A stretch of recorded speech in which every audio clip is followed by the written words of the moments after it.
Hello friends, आप सभी का मेरे YouTube channel SS tech group पे बहुत बहुत स्वागत है। और इससे पहले की वीडियो में हमने बीपीसी का जो इंट्रोडक्शन था वो देख लिया था। तो उससे आगे की चीज़ हम इसमें देखते हैं, जो कुछ उसके कंपोनेंट होते हैं या उसके जो टर्म होते हैं वन बाय वन करके समझ लेते हैं, जिससे हमें आगे उसमें जब क्रिएट करेंगे हम तो हमें वो आसानी होगी समझने में। तो एक जो आता है इसमें हमारा सबनेट। तो सबनेट के लिए जो सबसे पहले हमें जानना जरूरी होता है वो होता है कि CIDR क्या होता है। और CIDR का ये मैंने एक छोटा सा प्रेजेंटेशन बना रखा, तो यहाँ से हम इसको शुरू करते हैं। देखिए यहाँ पे क्लासलेस इंटर डोमेन राउटिंग, ये जो होता है CIDR का फुल फॉर्म जो होता है वो क्लासलेस इंटर डोमेन राउटिंग होती है। ये क्या होता है, ये आप बस ये समझ लो कि जो ये IP एड्रेस एलोकेशन किया जाता है वो एक मेथड है। पहले जो होता था वो क्लास फुल होता था और अभी जो पॉपुलर है वो क्लास लेस है। कि जैसे आपने अगर पहले सुना होगा तो बोलते थे ये क्लास A IP है, ये क्लास B IP है, ये क्लास C IP है, ये क्लास D IP है। ऐसे करके सारी जो हमारी 2 to the power 32 IPs थी उनको डिवाइड किया गया था। अब वो चीज़ हटा दी गई। अब इसको बोलते हैं कि अब क्लास लेस कर दिया गया है। इसमें आप स्लैश लगा के सीधा और IP आप डिसाइड कर सकते हैं कि कितनी IP इसमें है, उस अनुसार आप अलॉट कर सकते हैं। अब जैसे इसमें देखिए, अगर सबसे पहला आप मैंने एग्जांपल के लिए लिख रखा है कि 10.0.0.0/8, इसका क्या मतलब हो गया कि अगर जैसे ये होता है कि 10 हर डॉट के बीच में आपके 8 बिट होती हैं। जैसे ये 2 2 4 2 6 2 8, ऐसे 8 ये सारी 0 0 जो 0 होगी ये मिनिमम होगा, और इसका 1 1 1 सारा जब हो जाएगा तो वो मैक्सिमम होगा। तो पहले वो ये 1 होगा, फिर ये 0 होगा, ये 1 होगा, फिर ऐसे कर करके 1 2 3 4 ऐसे कर करके बनाते हैं, अगर आपको बाइनरी का आइडिया होगा। अगर नहीं आइडिया है तो आपको ये जरूर इतना समझ लेना होगा कि IP जो होती है वो कितनी IP। अब जैसे ये मान लीजिए कि हमने यहाँ पे /8 रख दिया, तो इसका मतलब ये हो गया कि जो 8 बिट है वो फिक्स हो गई। अब जैसे अगर मान लीजिए ये 10.0.0.0 में है तो 8 मतलब क्या हो गया, इसमें जो 10 है तो ये 10 फिक्स हो जाएगा। उसके बाद ये सारी चेंज होगी, तो आपका क्या होगा कि बाकी जो 24 होंगी बिट वो चेंज होंगी और ये 8 फिक्स हो जाएगी। तो ये फिर 1 होगा, 1 1 ऐसे कर करके, और 255 255 255 तक जाएगा। सेम उसी तरह का इसमें भी है। इसमें देखिए /12 लगा दिया गया, तो टोटल जो बिट होती है वो 32 होती है। और 32 में से आप जब यहाँ पे स्लैश लगा दिए 12, तो मतलब 12 फिक्स हो गई। तो 32 माइनस आप 12 कर दोगे तो 2 to the power 22 आ जाएगा, जो कि 1024 इंटू 1024 इतनी आपकी IP बनेगी। और जो सबसे आपका बड़ा रेंज होता है वो ये रेंज है। इसमें आप देखो कितनी IP बनेंगी। अगर /8 लगा तो 8 फिक्स हुई, बाकी टोटल कितनी होती है 32। तो 32 में से अगर जो यहाँ पे लिखा है उसको माइनस कर देते हैं, जो फिक्स है 8, तो कितनी बची 24। तो 2 to the power 24 IP आपकी यहाँ बच रही हैं, बनेंगी टोटल। और यहाँ पे अगर आप देखते हो तो यहाँ पे 12 माइनस कर दोगे तो 2 to the power 20 IPs total यहाँ बनेंगी।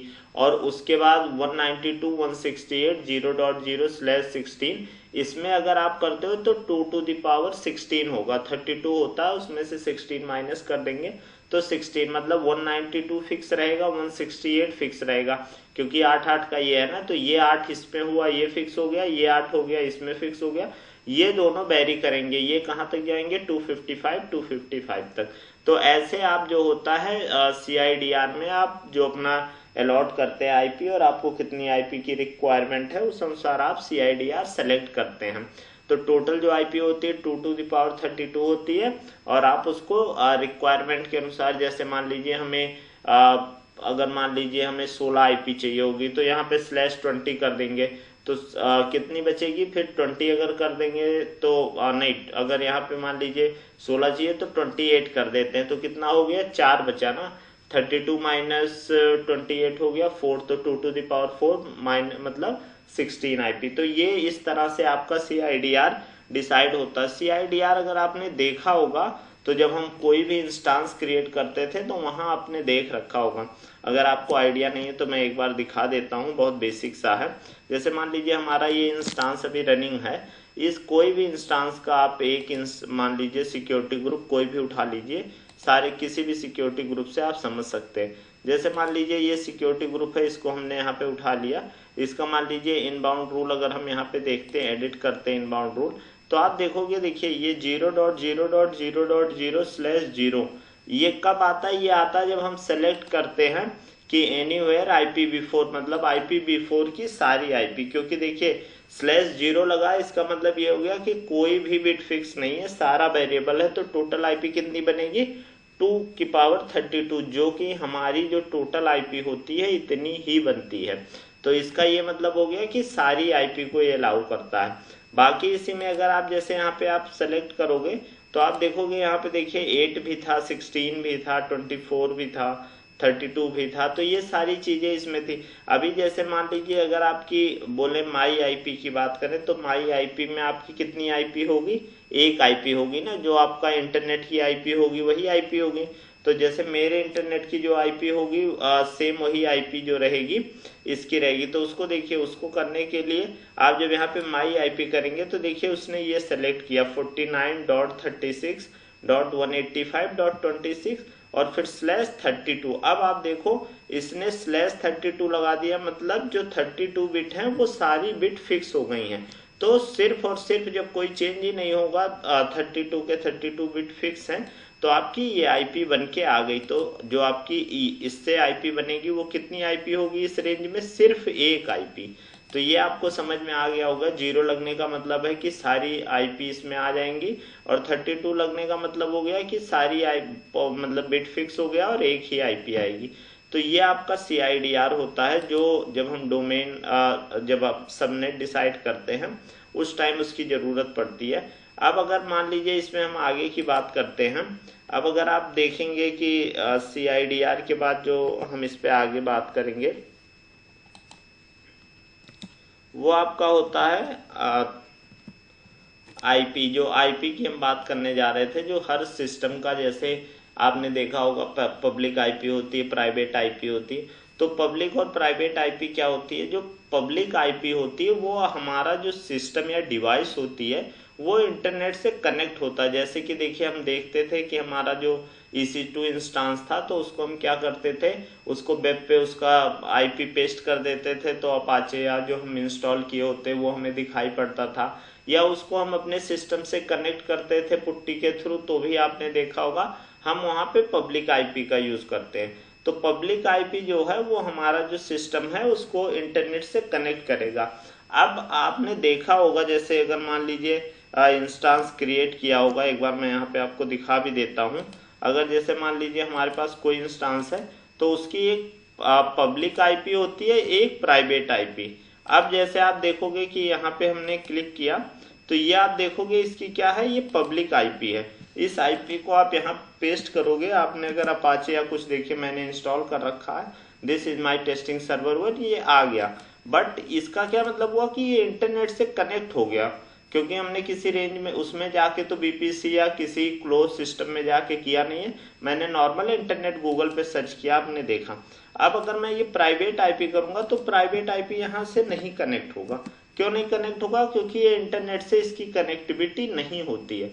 तो प्राइवेट आईपी का आपका यूज ये होगा कि किसी सिस्टम में, जैसे बीपीसी के अंदर आपके बहुत सारी डिवाइसेस हैं, उनको आपस में कनेक्ट, जैसे मान लीजिए आपका एप्लीकेशन है, डाटाबेस है और कोई लॉग सर्वर है, और मान लीजिए आपने NTP ये सारा चीज इंस्टॉल कर रखा, तो इनको आपस में आप प्राइवेट आईपी के थ्रू कनेक्ट कर सकते हैं। उसका एडवांटेज ये होगा कि आपको एक या दो पब्लिक आईपी की जरूरत होगी, बाकी सब आपस में आप, जैसे मान लीजिए एप्लीकेशन को उसको आपको पब्लिक आईपी की जरूरत होगी, बाकी सारी चीजें आपकी इंटरनली कनेक्ट होंगी, तो वो सिक्योर होंगी कि इस पे कोई इंटरनेट से नहीं कनेक्ट कर पाएगा, तो वो पूरा सेफ रहेगा। वो आपके बीपीसी में ही कनेक्शन हो सकता है, तो इसलिए उसका ये एडवांटेज रहता है कि वो सेफ भी रहता है और आपकी कॉस्ट भी कम आती है कि आप जितना public IP, elastic IP use करेंगे आपको वो चार्ज देना पड़ता है। तो आपको ये समझ में आ गया होगा। और उसके बाद देखिए जो प्राइवेट आईपी होती है उनकी ये रेंज है, जो 3 हमारी है, वो देखिए उसमें ये है कि 10.0.0.0 से लेके 10.255 मतलब जो /8 जो मैं अभी पीछे आपको बता रहा था, अगर आपने यहाँ देखा होगा ये वाला, तो वो यहाँ पे उसकी आईपी है कि यहाँ से लेके इस तक जाएगी, जो कि होगा 2 टू द पावर आपका 24 आईपी टोटल बनेंगी। और ये काफ़ी बड़ा रेंज हो गया। तो ये मतलब अगर आपको बहुत वाइड रेंज लेना है, बहुत ढेर सारी डिवाइसेस हैं, तो वहाँ के लिए हेल्पफुल होता है। नहीं तो इसको इतना लंबे रेंज को अवॉइड ही करते हैं। AWS में इसको नहीं यूज कर सकते हैं। अभी आपको दिखाऊंगा कि AWS ने एक लिमिटेड रेंज रखा है, उसमें ही आपको, क्योंकि ये बहुत ज़्यादा 2 टू द पावर 24 आप समझ लीजिए बहुत ज़्यादा डिवाइसेस हो गई। और यहाँ पे जैसे आप देखोगे तो यहाँ पे 172.16 0.0 से लेके 172 31 255 255 जो आपका ये /12 है, तो ये हो गया। ये 3 आपकी जो हो गई ये प्राइवेट आईपी की आपकी रेंज हो गई। तो यही 3 जो हैं आपकी प्राइवेट आईपी हैं, इतनी जो इसके अंदर आईपी आती हैं। बाकी जितनी भी आईपी आपकी हैं सब क्या है, पब्लिक आईपीज हैं। तो आप ये ध्यान रखिएगा, कभी भी जब आपको प्राइवेट आईपी लेना हो तो आप इन्हीं रेंज में से लीजिएगा। ऐसा नहीं इससे बाहर अगर आप लेते हैं तो वो कॉन्फ्लिक्ट होगा, क्योंकि किसी सिस्टम को वो प्राइवेट पब्लिक आईपी दी हुई होगी तो वो कनेक्ट होगा, तो ये इशू आता है। तो आप ये जरूर ध्यान रखिएगा कि 192.168 और 172.16 से लेके ये 3 आपकी जो होती हैं वो प्राइवेट आईपी की रेंज होती है। अब इसमें आप देखो जो मैक्सिमम 5 CIDR होता है वो पर BPC आप क्रिएट कर सकते हैं। मतलब 5 CIDR आपको जो है एक BPC में क्रिएट करना अलाउ है। अब अगर आप उससे आगे बढ़ते हो तो देखिए आईपी आपको समझ में आ गई कि पब्लिक आईपी क्या होती है, प्राइवेट आईपी क्या होती है। अब अगले टर्म की अगर हम बात करते हैं तो आ गया सबनेट। जो मैं आपको CIDR समझा रहा था वो सिर्फ और सिर्फ इसलिए कि वो सबनेट जब आप क्रिएट करोगे तो उसकी आपको ज़रूरत पड़ेगी, क्योंकि आपको अंडरस्टैंडिंग होनी चाहिए कि हम /24 क्यों ले रहे हैं, /8 क्यों ले रहे हैं, /16 क्यों ले रहे हैं। अब देखिए AWS ने बोला है कि जो मिनिमम साइज उसकी होगी वो /28 होगी। ये वैल्यू जितनी ज़्यादा बढ़ेगी उतना ही आपके आईपी का जो रेंज होगा वो कम होता जाएगा, क्योंकि आपको 32 से ये माइनस करके और जो बचता है वो 2 टू द पावर लगा के रखना। अब देखिए मिनिमम साइज क्या है, 28। इसका मतलब ये हो गया कि आपकी जो 32 आईपी थी, मतलब यहाँ पे /32 बिट जो आपकी 32 बिट थी उसमें से इसने 28 फिक्स कर दिया, तो कितनी बची, 4 बची। तो 2 टू द पावर जब आप 4 करोगे तो वो आएगा 16। तो आपकी जो मिनिमम रेंज है वो 16, इससे कम आप नहीं ले सकते। मतलब आप 29 नहीं ले सकते। क्यों नहीं ले सकते, क्योंकि अगर 29 लेंगे तो 2 टू द पावर 3 होगा, कितनी आईपी उसमें होगी, 8। और AWS क्या करता है, 5 आईपी खुद रिजर्व करता है। तो आपके पास कितनी बची, 3। तो 3 बहुत कम है, इसलिए वो मतलब 3 डिवाइसेस क्या ही कोई कनेक्ट करेगा। तो इसीलिए वो बोलता है कि आप इसको मतलब 28 से कम उन्होंने अलाउ ही नहीं किया है। तो अगर आप इसमें देखिए मिनिमम, इसका मतलब हो गया 16 आईपी। 16 में 5 जो है वो AWS अपने लिए रिजर्व करता है। आपको कितनी मिलेंगी, 11 आईपी। तो मिनिमम जो आपको मिलती है वो कितनी मिलती है, 11 आईपी। और अब देखिए जो मैक्सिमम होता है, ये देखिए यहाँ पे मैंने मिनिमम लिखा है, इसको यहाँ पे जो ये वैल्यू होगी ये मैक्सिमम होगी। एक साइज हो गई आपकी मिनिमम और एक हो गई मैक्सिमम। तो यहाँ पे देखिए जो इसकी मैक्सिमम साइज होती है वो मैक्सिमम साइज कितनी होगी, /16 दिया है। तो यहाँ पे ये हो गया 2 टू द पावर 16, और 2 टू द पावर जो आप 16 करोगे मतलब 1024 इंटू 64, तो आपका ये 65,000 के आसपास आ जाएगा। 2 टू द पावर जो 10 होता है वो 1024 होता है, और 2 टू द पावर जो 6 होता है वो 64 होता है। तो ये आपकी वैल्यू आ जाएगी। आईपी एड्रेसेस इतने आईपी बनेंगे, और ये बहुत ज़्यादा हैं, मतलब इतना आपको कभी भी ज़रूरत नहीं पड़ेगी। फिर भी उन्होंने सेफ साइड के लिए 65,000 दे रखा है। अब देखिए जो इसका वैल्यू होती है वो कैसे कैलकुलेट करते हैं उसका मैं आपको बेसिक यहाँ पे दिखा देता हूँ। जैसे देखिए कोई आपको सबनेट सेलेक्ट है 10.0.0.0 /24। अब इसमें कितना हुआ, 24, मतलब यहाँ तक 24 जो बिट है वो फिक्स हो गई। कितनी बची, 8। तो 2 टू द पावर कितनी बची, 8। तो 2 टू द पावर जो 8 होती है वो वैल्यू कितनी आएगी आपकी, 256। अब यहाँ पे आप देखिए ये वैल्यू आ गई 256। अब 256 में मैंने पहले आपको बोला कि जो 5 है वो AWS अपने लिए रिजर्व कर लेता है, और उसके बाद जो रिजर्व आईपी है उसके बाद कितनी बची 251। तो आपके पास कितनी बची 251 आईपी। तो हमेशा आप ये ध्यान रखिएगा कि जितना आईपी की आपको जरूरत है उससे ज़्यादा आप आईपी का मतलब थोड़ा ज़्यादा ही रखिएगा, कि अगर इन केस आपको कुछ और डिवाइसेस उसमें ऐड करनी पड़े तो ऐसा ना हो कि आपका CIDR जो रेंज है वो सारी आईपी उसकी मतलब आईपी ही कम पड़ जाए। तो क्योंकि अगर एक बार आपका CIDR में जो है वो अगर कम पड़ गया तो आपको दोबारा CIDR उसमें क्रिएट नहीं कर सकते, आपको नया BPC ही बनाना पड़ेगा। तो ये आप ध्यान रखिएगा। अब देखिए जैसे यहाँ पे देखिए CIDR है जो आपका पब्लिक एंड प्राइवेट सबनेट होता है।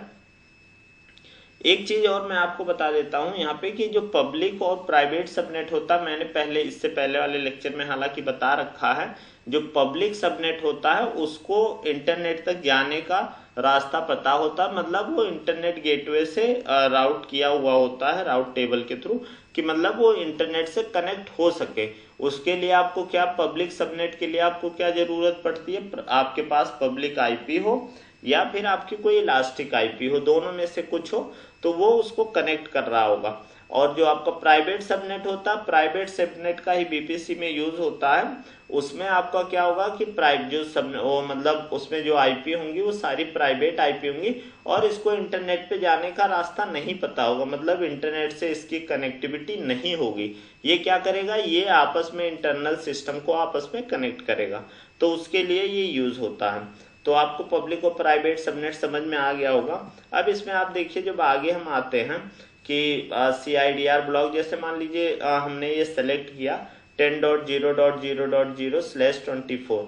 अब इसमें जो है कौन कौन सी, अगर मान लीजिए आपने ये सेलेक्ट किया या कोई और भी आप सेलेक्ट करते हैं, तो मैं आपको एक एग्जांपल के थ्रू ये समझा देता हूँ कि आपका क्या होगा कि आपकी कौन कौन सी आईपी रिजर्व होगी। इसकी पहली आईपी जो होगी 10.0.0.0 वो रिजर्व होगी, फिर उसके अगली होगी, फिर दूसरी होगी, फिर तीसरी और चौथी। 4 आईपी जो होंगी इसकी पहले की रिजर्व होंगी और एक आईपी जो होगी वो इसके लास्ट आईपी जो होगी, जो 255 जो लास्ट की होती है नेटवर्क ब्रॉडकास्ट एड्रेस। हालांकि जो AWS में जो BPC है उसके अंदर ब्रॉडकास्ट सपोर्ट नहीं करता है, फिर भी वो इसको रिजर्व करता है एक आईपी। अब आप देखो यहाँ पे जो आईपी है, पहली जो है वो नेटवर्क एड्रेस के लिए रिजर्व है, दूसरी है reserve by AWS for the BPC router, BPC router के लिए अगली आईपी रिजर्व है, और जो तीसरी आईपी है reserve by AWS for mapping to Amazon provided DNS। तो इसकी जो अमेजॉन प्रोवाइडेड DNS की होती है उसके मैपिंग के लिए होती है। और ये 10.0.0.3 जो ये है ये reserve by AWS for future use, मतलब आपके जो CIDR का रेंज होगा उसकी जो चौथी आईपी होगी वो फ्यूचर यूज के लिए। जैसे मैं अभी आपको बता रहा था कि अगर मान लीजिए आप को 50 आईपी की जरूरत है तो आप कोशिश करा करिए कि आप 64 या उससे ज्यादा वाला लीजिए, क्योंकि कुछ आप एडवांस रखिए कि आपको कभी जरूरत पड़ जाए तो आप कनेक्ट कर। सेम उसी तरह का AWS ने भी रखा है कि वो किसी फ्यूचर यूज के लिए एक आईपी अपने पास रखते हैं कि इनके समय कहीं जरूरत पड़ गई तो आप वो उसका यूज कर लेंगे। तो ये 4 जो आपको ये किस लिए होती है ये भले आप ना याद रखिए, बट ये याद रखिएगा कि स्टार्टिंग का 4 और लास्ट का जो ब्रॉडकास्ट होती है ये 5 आईपी रिजर्व होती है। तो उस अनुसार आप अपने रिक्वायरमेंट के अनुसार आप उसको सेलेक्ट कर सकते हैं जितना आपको जरूरत है।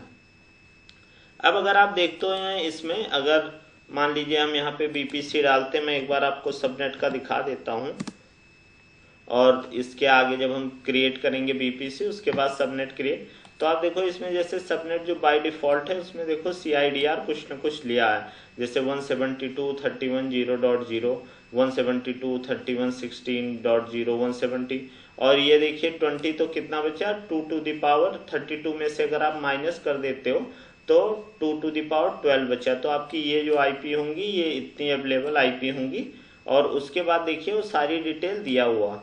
तो इसमें आपको समझ में आ गया होगा कि CIDR क्या होता है, और उसके बाद पब्लिक और प्राइवेट आईपी क्या होती है, और सबनेट कैसे होता है, कैसे आप डिसाइड करोगे कि जैसे मान लीजिए आपको जो नेटवर्क की रिक्वायरमेंट है कि मान लीजिए आपको 32 आईपी चाहिए, तो आप हमेशा कोशिश करना कि 64 आईपी का रेंज सेलेक्ट करो, उसमें से 5 रिजर्व हो जाएगी और बाकी जो बचेगा वो आप यूज कर लोगे, कुछ एडवांस बची रहेंगी तो उसका एडवांटेज है। तो ये 3 चीज़ें अभी आपको इसमें समझ में आ गई होंगी, और इससे आगे की वीडियो में हम इसमें जो और पॉइंट है वो कवर करेंगे, और धीरे धीरे जब इसका हम सारा पॉइंट कवर कर लेंगे फिर हम इसकी लैब करके बीपीसी क्रिएट करेंगे, तो उसमें हम सबनेट और सारी चीज़ इंटरनेट गेटवे और सारी चीज़ें क्रिएट करेंगे। तो इस वीडियो में इतना ही। आगे की वीडियो में इससे आगे के जो टर्म है और एलिमेंट है वो हम कवर करेंगे। तो इस वीडियो में इतना ही, आगे की चीज़ें हम नेक्स्ट वीडियो में देखेंगे। तो आप अपना बहुत बहुत ध्यान रखिए और कुछ ना कुछ नया सीखते रहिए। Bye bye, take care, keep learning.